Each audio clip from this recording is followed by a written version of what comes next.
Greetings, everyone. Jim Walker here, posting a new material on my YouTube channel for the first time in over a year. Um, kind of let things go dormant for a while, but we are at the summer months. I am on break from teaching at Keene State College. I will have a little bit lighter teaching schedule here at home in Connecticut, so I have a little bit more time to get back to these sorts of things. And I thought I would do a quick video. I'll try to keep it as expeditious as possible. A quick video highlighting just some of my favorite metal snare drums. I've noticed in checking out the analytics of the site, the videos that seem to have the greatest response are those dealing with gear. So I've kind of covered most of the stuff I've got, but this seemed like one I could get into. And don't pay too much attention to the quote from Moonstruck I put at the beginning of the video. That's just something I've had on the shelf. I thought if I ever did a video about metal snare drums, the Vincent Gardenia quote would be a cute one to start with. But don't take it literally. It doesn't reflect my thoughts on various kinds of metal. Not in terms of snare drums. Those of you who don't know the movie, he's talking about plumbing. But I recommend, if you haven't seen the movie, I recommend it. It's one of my favorite comedies of all time. But I digress. So I just wanted to highlight 6 different snare drums today and talk briefly about each of them. As I sit here, I'm not sure where I'm going to go with the production on this. I may take some nicer photos of some of these, or we'll see how the video comes out here. I may just go with what we've got and do a little bit of playing on each of the drums, just so you can get a little sliver of an idea of what they're about. I'm not going to take them through their paces at a variety of tunings and a variety of grooves and settings. Just a little bit of a introduction to it. If you have any questions about any of these drums, not for sale. I always seem to need to mention that whenever I go onto any sort of online forum or onto social media of any kind and post something about an instrument. They're asking, is it for sale? How much do... None of these, at the moment, none of these are for sale. Just sharing a little bit of what I got. So again, we're going to go through about 6 variety of metals. It's not every metal snare drum I have. There are 1 or 2 that just aren't making the cut. Again, the operative word being favorite here. But we're going to start with one of my favorites from a sentimental point of view, as much as anything. This one I've got right on the shelf right here is as close as I've got to something vintage to share. And I should add one more thing to my preamble before I get into the individual drums. What I have here is not particularly historical or impressive. I don't have any maybe 1920s brass. I'm not so sure about this one. But I don't have any early 1920s engraved Ludwig snare drums. I don't have a Black Beauty. I don't have a Tama Bell brass. So the ooh factor for these drums is probably not going to be that great. But again, this is more in the spirit of just sharing, just some anecdotal things. And this goes back to the days when we had a lot more drum shops and drummers would just hang out and shoot the breeze the way they do now on Facebook and the few remaining drum forums. So anecdotal stuff here. This is not meant to impress anyone, so don't take it with that in mind. But the first drum I wanted to get to, as I mentioned, this is as close as I've got to something historical. And this is not mint condition, not original condition at all. This is the drum that I built up using a shell that I picked up about 15 years ago on eBay. This is a brass snare drum, 14-inch diameter, 5-inch depth, and asking around, the badges are long gone. Any ink that might have been on here is long gone. But asking around, it's either described to me when people see it as either a Leedy shell or a Wurlitzer shell, or a shell sold by Wurlitzer that was made for them by Leedy. Some combination of those two. And this I picked up on eBay from someone who actually lives about half a mile from me. Happy accident. He was selling it as an aluminum shell, slathered in silver paint. So I got it at a pretty good price. I got home and I realized it was paint and not an actual aluminum finish. So I cleaned it off and discovered brass underneath. And since there were already a few extra holes in it and it had gone beyond, away from being, again, perfect mint condition, I've added a few things here. Added a reproduction of a strainer. It's made by Gibraltar. Works okay. It's not the smoothest thing in the world, but aesthetically it fits the drum. Got the DW True Tone snares on it. Just process of experimentation. These are the ones that happen to sound the best. They have the crimped snare beds. Again, I may take some pictures of these. You'll never see it in the video, I can guarantee that. When I first put this together, I wasn't that thrilled with it. It just did not sound very good. And then I realized two things. One, the shell is not slightly undersized the way shells today are. Having built or assembled, whatever you want to call it, a number of snare drums for myself, for a 14-inch drum, the outer diameter very consistently is about 13 7/8 inches, just slightly under 14 inches. This shell is pretty much at 14 inches. So I was using a contemporary, modern-day drum head on it that wasn't quite fitting over the edge. Fortunately, Remo's come out with, this is a Diplomat on here, it's come out with, they call their classic line, I think. I don't keep up on that. I'm not a Remo endorser. I don't have any connection to the company. But it's made to be slightly oversized for vintage drums. And it was the perfect fit for this. The other thing that I noticed when I played it, the hoops that I originally had on it, this being just a 6-lug snare drum, I had a set of 6-lug hoops around, threw them on, and they were the current standard 2.3 millimeter hoops, a little heavy for this drum. The drum just sounded choked, but once I changed to the head with the wider flish hoop on it and changed to these lighter 1.6 millimeter hoops, the drum sound opened up beautifully. I don't think this would be my one and only snare drum, but it does have a certain charm to it. And if you've seen other videos, in fact, my most popular, shorts notwithstanding, my most popular long form video by a mile has to deal with 6-lug snare drums. They're just a personal favorite of mine, and this drum is on there. So let me show you a little bit of a clip showing the sound of this drum. 5x14 Wurlitzer brass.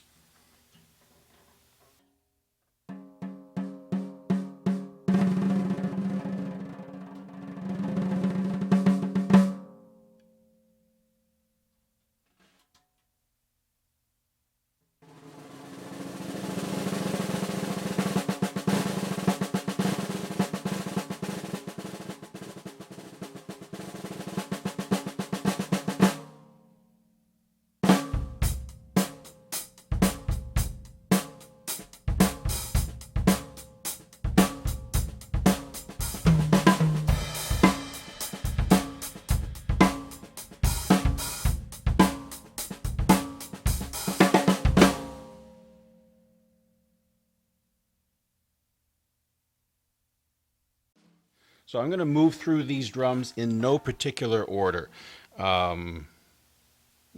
except for I'm going to try to keep it similar shell materials, because I've got 6 drums and I've got 2 brass, a bronze, a copper, and 2 aluminum shells. So I'll kind of keep it similar that way. But the next one we're going to get to is a more modern drum.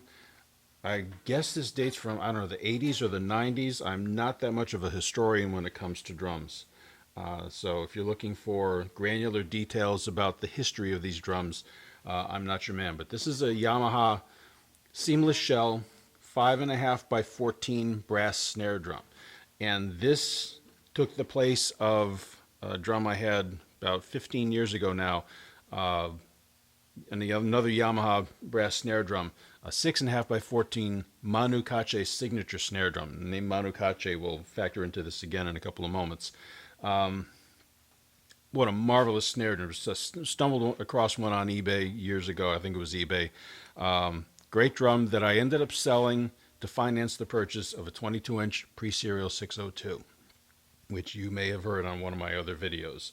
I did a video on my favorite another favorites video on 22-inch ride cymbals, and that figured prominently. And as much as I hated to see that Manu signature snare go, I would make that exchange again 10 times out of 10, because that 22-inch 602 has become pretty much my grail ride cymbal.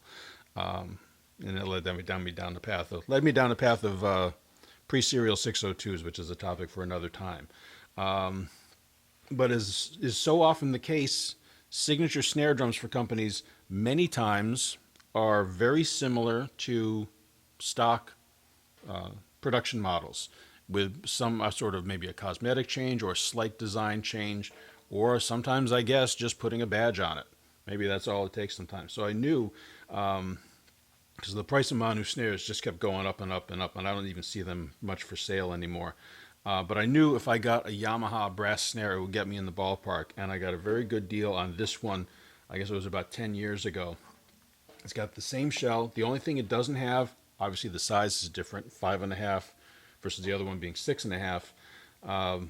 But the only major difference is the Manu had I believe it's a black nickel finish, and this is just lacquered brass finish. It's got to be lacquered because this has not developed any sort of patina to speak of in the time I've had it.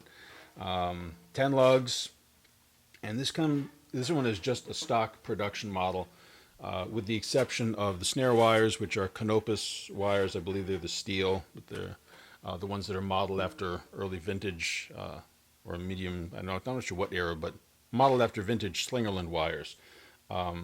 So not the original snares, but everything else on this is original, including the hoops. And you're actually going to hear two sound files, or two video clips playing examples of this drum. One with the stock die-cast hoops, which I believe are made out of zinc. They're fairly light. And while I had this off of the drum, I meant to weigh it just for a comparison. But what I'm holding right now is the stock die-cast hoops. The second clip will feature the drum with one of these on the batter side. This is an old Ludwig, and I'm looking to see if there's any sort of, I have no idea if there's a date on this. This is what they call the twin channel die-cast hoop. And I believe, again, not much of a historian, I believe this was mainly something featured on marching snare drums, or drumline snare drums. Although I do remember seeing some ads for Ludwig drums, drum set on tom-toms with these same sorts of hoops on them. Much heavier and no flex at all to these. And what I hear, and hopefully it'll come through in the video, is when I put this on, it really focuses the sound of the drum. Now, why would I do this? I mentioned the name Manu Katché would figure back into this. I remember reading an interview in, must have been Modern Drummer, because Drumhead magazine was not around at that point. And Manu mentioned, they were of course asking about gear, and he mentioned he uses a signature snare. He says, but I make one difference, is what he said. One change, which is I took one of those old Ludwig twin channel hoops and I put it on the top. And I just filed that away. And I actually found this hoop for sale long before I tracked down the drum. I just had this waiting for it. And it really does focus the sound beautifully. Usually I'll leave this drum with the standard hoop on it. I just like the open sound of a brass snare drum, but this stays very nicely stored in a box down off of my workbench, ready to go should I ever need it. So the next clip you're going to hear two back-to-back of the 5.5 by 14 Yamaha brass.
So moving on, beyond the brass snare drums, now we're getting into a different shell material. This one is bronze, and phosphor bronze specifically, as I understand it. This is a 4x14 Legend drum, and there's no badge on it. The word Legend is the brand is printed on the back of the butt plate, which I doubt my camera is going to pick up here. Trust me, it's on there. I may take some pictures later, but no badge. It has the lugs, which I've always seen attributed as Legend lugs, and I've seen photos of, honest to goodness, bona fide Legend snare drums, and it's the exact same lugs, exact same drum, except this has no badge around the vent hole.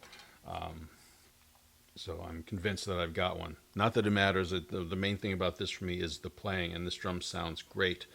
I've had one Yamaha snare drum already. I'm going to have another one coming up in a minute. One of the great Yamaha snare drums I've never gotten my hands on is the David Garibaldi signature snare. And I got this one hoping to be in the ballpark, knowing it wouldn't be the same instrument, but just somewhere in the ballpark. And this has not disappointed. I'm sorry for the radio silence there. I'm trying to remember if there's anything else of note to mention on this.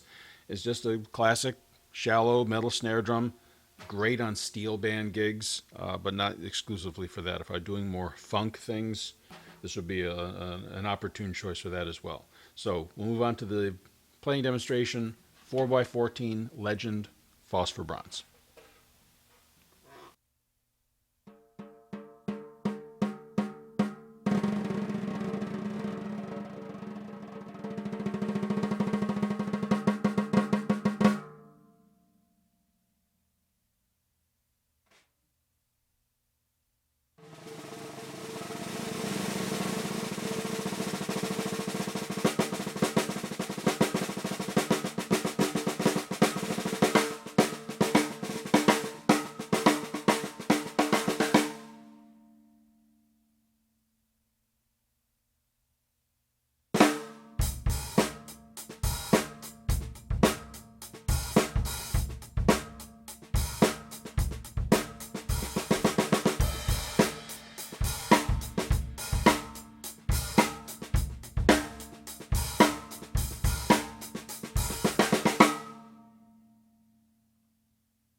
So moving on, not exactly the same metal as the last snare drum, but in the ballpark, we have a copper Yamaha snare drum, seamless Yamaha snare drum. There's actually some extra holes here. Someone had installed an aftermarket tone control on this one, which to this day I still don't understand this because this is such a naturally focused drum. But other than snares, maybe Yamaha? I'm not sure. Don't quote me on that. But other than possibly the snares, this is just a stock production model. And this is, sometimes the question comes up, if you could only have one of whatever the topic at hand is, one ride cymbal, one set of hi-hats, one snare drum, one metal snare drum, this and one of my other drums, which will not be a surprise to you, the last one I'll get to today, both fit at the top of the list on this one. This one I picked up in the early 2000s, maybe the mid 2000s now that I think back on it. I had seen these in ads and heard about them, and I thought it was very interesting, even though I'd never played one. I was teaching down at a drum shop in Bridgeport, Connecticut in the early 2000s, and we were having our student recitals one weekend. I know this sounds like a non sequitur. I'm going somewhere with this. And there were 4 or 5 of us teaching on the staff, and one of the teachers was up on the stage at this point setting up his drums. He was going to do a duet with one of his students, and he had one of these copper Yamahas. And as he was warming up, we're just talking about, I don't know, the weather or whatever we were talking about, standing about 40 feet in front of the stage. And he set this up and played a couple of rim shots, and it was like his master's voice, or for a later reference, Tool Time. Our conversations just stopped in its tracks. And after hearing two notes, all three of us in unison just looked to see what this sound was. It just grabbed our attention. And after hearing this other teacher, Jeremy, play on the drum, I knew at some point I had to have one. At one point, I picked up one of the later model Slingerlands, the Music Yo line, Y-O, exactly how it sounds.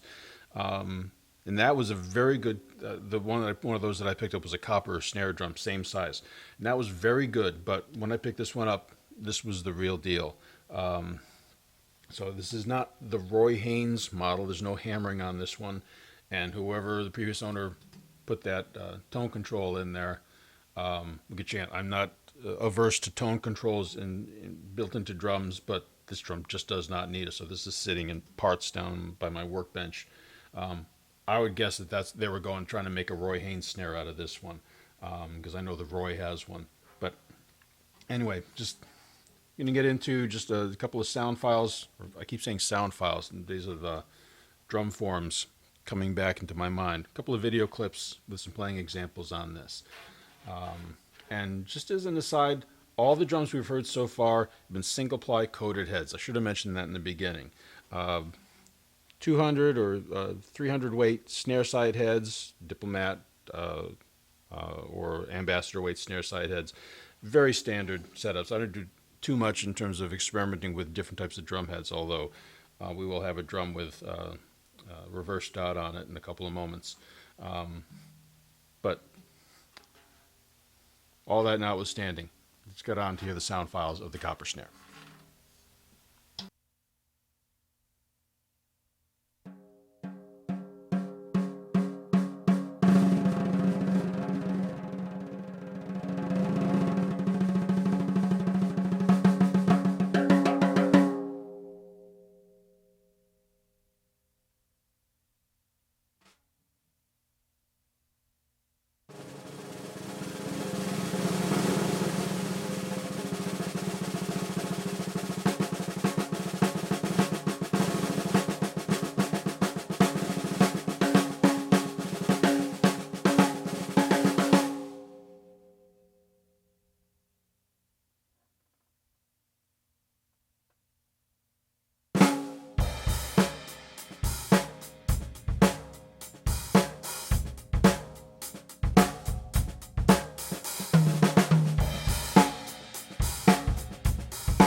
So moving on, we've had two brass snare drums, bronze snare drum, copper snare drum, and we're going to have two aluminum snare drums to round things out. The first of the two aluminums, I mentioned before, I've done a bit of do-it-yourself drum building over the years.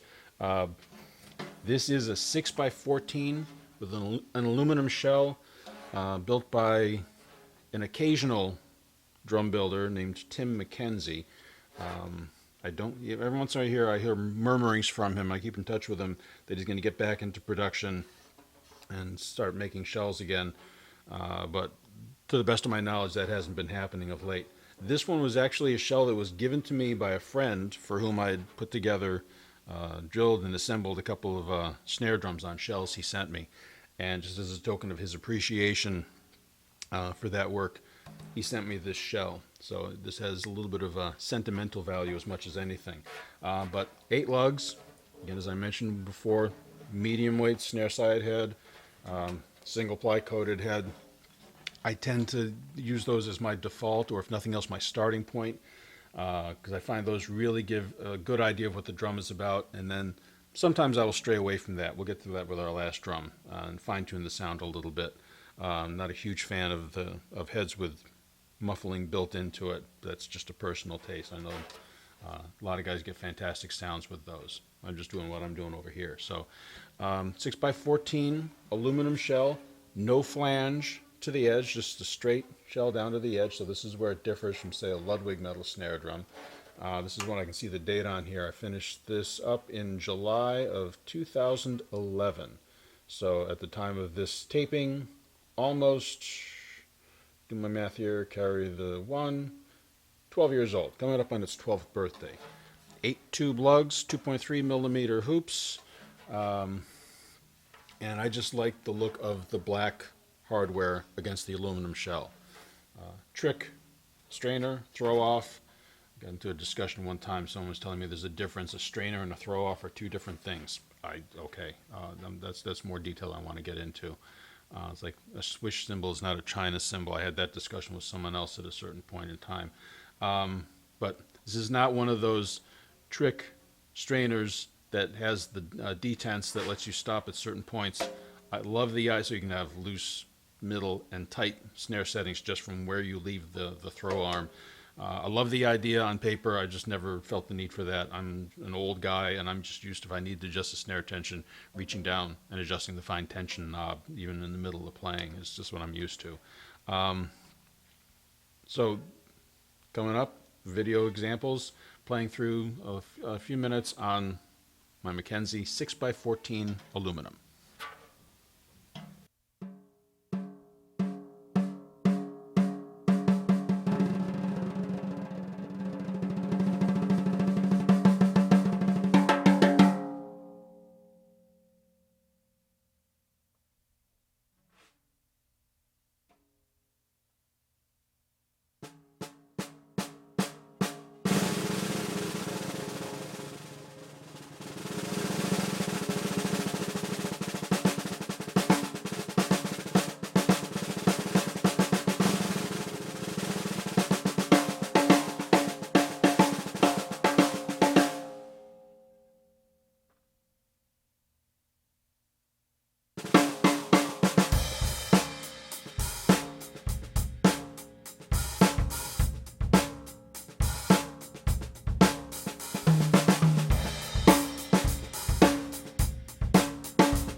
And to wrap up this video covering my favorite metal snare drums, we will finish with one which will be a surprise to no one, and many of you who are watching this have probably been asking, where is the metal Ludwig snare drum? Here's your metal Ludwig snare drum. 5x14 Supraphonic, blue olive badge. It's got the 7-digit serial number, which from my limited research means the drum's from the late 70s. 70, at least 76, maybe closer to 1979. It's got the pointed blue olive badge, which tends to be from the early 70s, but I suspect they probably just had a pile of badges, and this, after they went to the rounded badges, this one was just in there, and they just threw it on a drum. I tend to go by the serial number more than that, but regardless, super from the 70s, and it's just the classic sound. Doesn't have the original Ludwig snares on it, but I've just got 20 strand not generic, but Gibraltar snares on it. They sound great on this drum. You can probably see from here the reverse black dot on it. What does Remo call it? The controlled sound coded. Just from experimentation with the last Supraphonic I had, I found that seemed to give me the best results, most pleasing results, so I just cut to the chase and put one on here. Other than that, it's just stock. It's got the tone control with the knob, not the baseball bat. I've had a number of these over the years, a number of acrylites as well. Had a Keystone Supra for about 10 years, beautiful condition, and we needed to free a little bit of cash, so away it went to a very good home, but I've spoken to him. He has no plans to sell it back to me, so I looked around and finally found, after a little bit of searching, once I was able to get back in the market for one, I found one with very good condition. It's got some pitting. They've all got some pitting if they're the aluminum shell. And for the price that was quite reasonable. And actually, I just picked this one up a few days ago. As I record this, it's a Thursday. I bought this past Sunday. And I mainly bought it just to have the sound on the shelf. You can't you know, let me start again. This is if you want the sound of a Ludwig snare drum, you got to have a Ludwig snare drum. It's like having a Paiste Sound Creation Dark Ride. There's a lot of things out there that are like it, but that's the sound you want to get. Then you have to get that instrument. So I just wanted the sound on the shelf, but tangentially, one reason I mentioned earlier that I haven't done a new video to speak of on this channel in over a year. The idea of doing a video of favorite metal snare drums has been around, circulating in the back of my mind for a while. But one reason I didn't do it is because I didn't have a metal Ludwig snare drum. And how can you have favorite metal snare drums without a Ludwig snare drum? So once I got this one, I decided to go ahead with it. So yeah, other than that, if you know Supra, you know Supra. They're all very consistent over the years. It's got that classic sound. So enough of me talking. We'll get to the playing. And I'll just wrap up by thanking you for checking out the video. Thank you for hanging so long if you've gotten to this point. Any questions, hit me up in the comments. Otherwise, we'll just finish up the playing of the 5x14 1970s Supraphonic.